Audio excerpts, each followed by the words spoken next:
जय गुरु जी, संगत जी। गुरु जी का अनंतम अनंतम शुक्राना और गुरु जी के श्री चरणों में कोटि कोटि प्रणाम।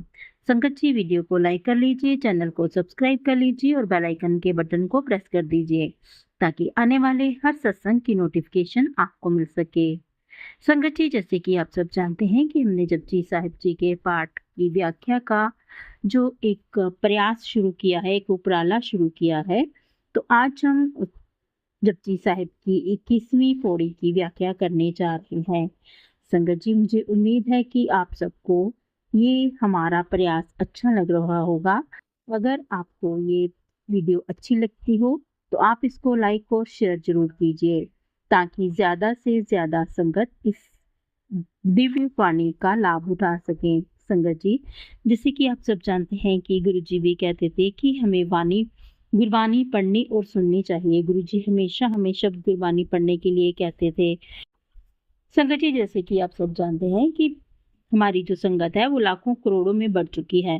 तो बहुत सी संगत ऐसी हैं जो कि गुरबानी की जिनको वो कहते हैं कि उनको गुरबानी की समझ नहीं आती। तो उन लोगों को मद्देनजर रखते हुए हमने ये प्रयास शुरू किया है। तो इसलिए अगर आपको ये वीडियो अच्छी लगी हो तो इसको लाइक और शेयर जरूर कीजिए।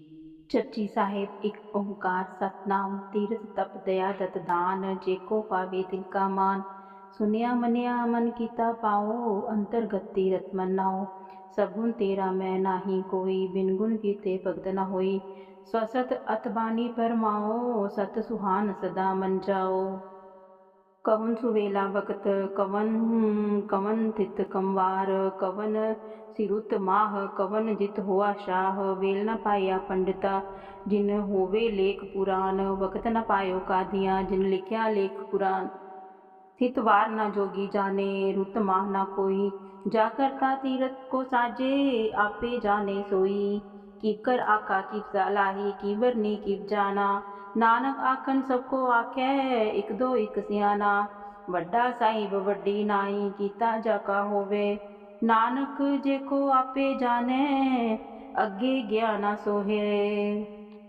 तीर्थ दप दया दत दान। तीर्थ तपस्या दया और दान अर्थात तीर्थ यात्रा करना, तपस्या करना, दया करना और दान देना, ये सभी अच्छे कर्म हैं। जेको पावे तिल का मान। यदि कोई इन्हें तिल के बराबर भी समझा जाए, लेकिन यदि कोई व्यक्ति इनका सही भाव और महत्व थोड़ा भी समझ ले तभी इसका असर होता है। सुनिया मनिया मन कीता पाओ। सुनना मनन करना और मन में प्रभु प्रेम उत्पन्न करना अर्थात केवल सुनना ही नहीं बल्कि जो सुना है उसे मन में विचार कर आत्मसात करना और प्रभु के प्रति प्रेम भाव रखना ही असली भक्ति है। अंतर्गत तीर्थ मलनाओ अर्थात अंतर की स्थिति को समझना ही असली तीर्थ है और नाम ही सच्चा स्नान है। अर्थात बाहरी तीर्थों से बढ़कर अपने अंतर की दशा जानना और प्रभु का नाम जपना ही सबसे पवित्र तीर्थ यात्रा है। सब गुण तेरा मैं नहीं कोई। हे प्रभु, सारे गुण तेरे हैं, मेरे में कोई नहीं है।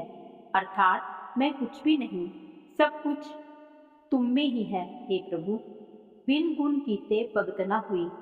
गुणों के बिना भक्ति संभव नहीं है। अर्थात जब तक मन में अच्छे गुण जैसे सच्चाई और विनम्रता नहीं होंगे तब तक सच्ची भक्ति नहीं हो सकती। स्वसित अत वाणी फरमाओ। ये पवित्र वाणी ब्रह्मा की है और अति सुंदर है।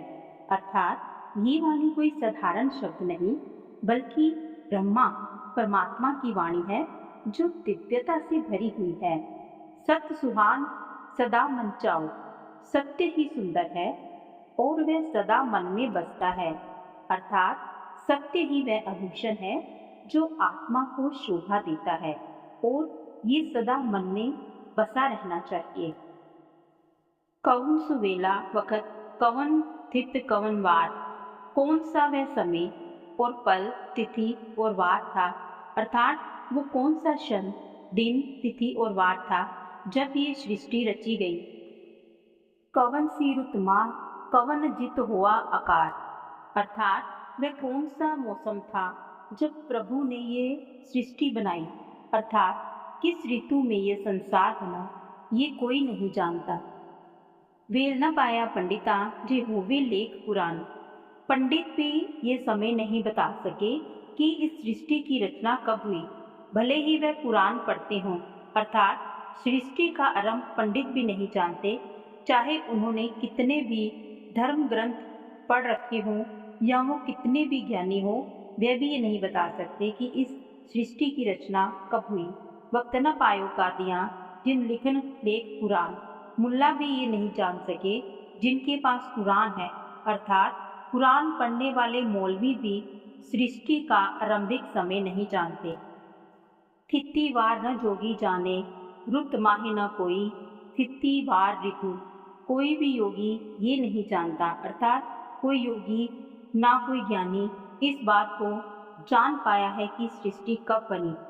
जा करता सृष्टि को साजे आपे जाने सोई। जिस प्रभु ने ये सृष्टि रची है वही इसे जानता है, अर्थात केवल परमात्मा ही जानता है कि उसने कब और कैसे इस संसार की रचना की है या इस संसार को रचा। किव कर आखा किव सालाही, क्यों वर्णी किव जाना। मैं उसे कैसे बयान करूं, कैसे सराहूं, कैसे जानूं, अर्थात उसकी महिमा इतनी विशाल है कि मैं उसे कैसे समझूं और कैसे व्यक्त करूं। नानक आखन सबको आखे एक दो एक सियाना। सब लोग अपने अपने ढंग से उस प्रभु के बारे में बात करते हैं। कोई कम कोई ज्यादा ज्ञानी बनता है, हर कोई अपनी समझ से उसके बारे में बताता है। वड्डा साहिब वड्डे नाई कीता जाका होवे। वह प्रभु महान है, उसकी महानता भी महान है, क्योंकि वह सब उसी की रचना है। इस धरती पर जो भी चीज बनाई हुई है वह उसकी है और वह चीज भी महान है। नानक जी को आपे जाने अग्गे गया न सोहे। जो व्यक्ति खुद को सब जानने वाला समझता है, अर्थात जो कहता है कि मैं सब जानता हूँ, वह आत्मिक रूप से आगे नहीं बढ़ पाता।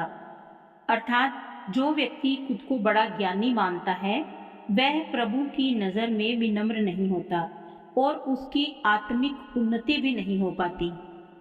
वाहिगुरु जी का खालसा, वाहिगुरु जी की फतेह।